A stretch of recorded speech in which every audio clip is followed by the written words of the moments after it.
The Gang Trap. Let me tell you a little story about a boy with a dream who swapped his own life for crack and morphine. He got mixed up with the wrong people, mixed up with the wrong things, and his dreams and ambitions were replaced with a sting. It all began down in the city where the air was thick, with the smoky sort of smell that would make you sick, where the flats rose high and the grass grew low, was where this story began, I'll have you know. The boy lived with his grandma on the 25th floor in an old grey flat with nothing much to adore, and at this point he was relaxing on his comfy bunk bed until his ears pricked up when his grandma said, "Johnny, get the shopping, please."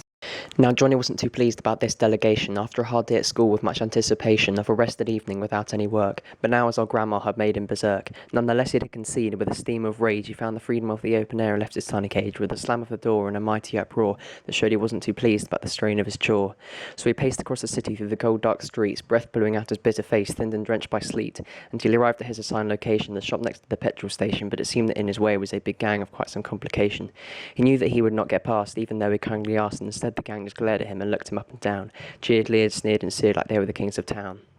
"Hey you," they said, "you with the money, hand us that now or make your face bloody." Johnny stood still with the coins in his hand. He didn't know whether to accept this demand. He decided to be strong and stand his ground, but he didn't plan to stay for long or hang around, so he said, "No, you will not get my money." "Yeah, that's right, go back home to your mummies." The gang looked at the boy and just laughed out loudly. They said, "You know you got some nerve to come to us like this so proudly, but you know what, man, you're not so bad. I mean, you're quite small, but you're a bit of a lad, but just to prove it, you see that shop right there?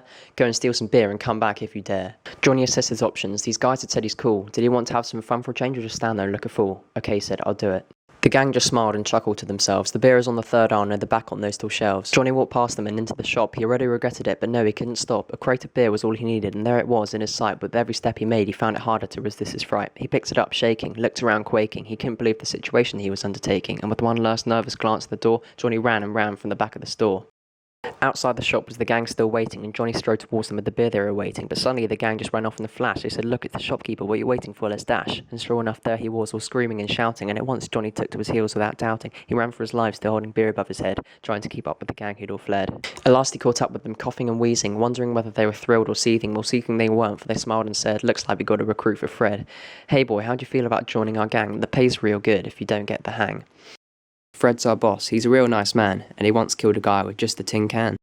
Johnny plunged into thought once more, mulled it over and said, "Yeah, sure," yet he'd already forgotten his beloved grandma, who had become an old lonely lady, scared and scarred. But meanwhile at Gang HQ, down underground, the guys gave Johnny the first task they found. "Here's some crack, cocaine and weed, now deliver them, and do the deed." Yet way underneath him, where he couldn't see, was a whole new world to you and me, of big shots and killers and psycho thrillers. Monsters in masks, that's all that they are, but Johnny didn't know that right at the start. Johnny went handing over drug after drug to thug after thug for weeks on end, and to be fair he did enjoy it with all of the earnings he got to spend. But one time he was caught out unaware by a guy and found himself with a gun between his eyes, but sure enough he disarmed the man and picked up his gun with just one plan. He shot him bang straight through the head as the lights in his eyes flickered off as he died and as he bled. But one foul thing led to another, and soon little Johnny was just another old goon. For the more people dead, his reputation festooned, and now he was Fred's top assassin for hire. His life now really was a new level of dire.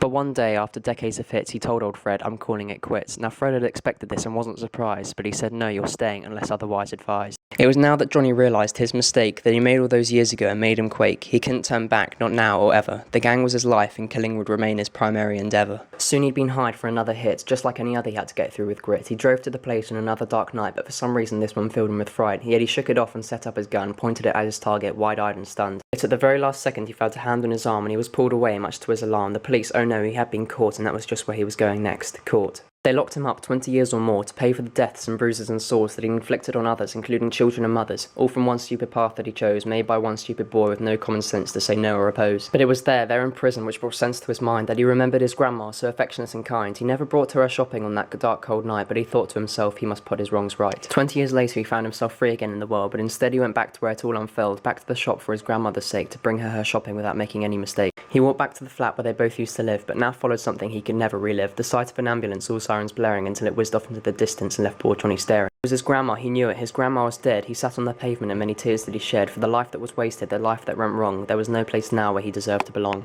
I'm afraid to say there was no happy ending. Little Johnny spent the rest of his life pretending that he was normal and he could get on with living, but he knew in his heart that there was no chance of forgiving.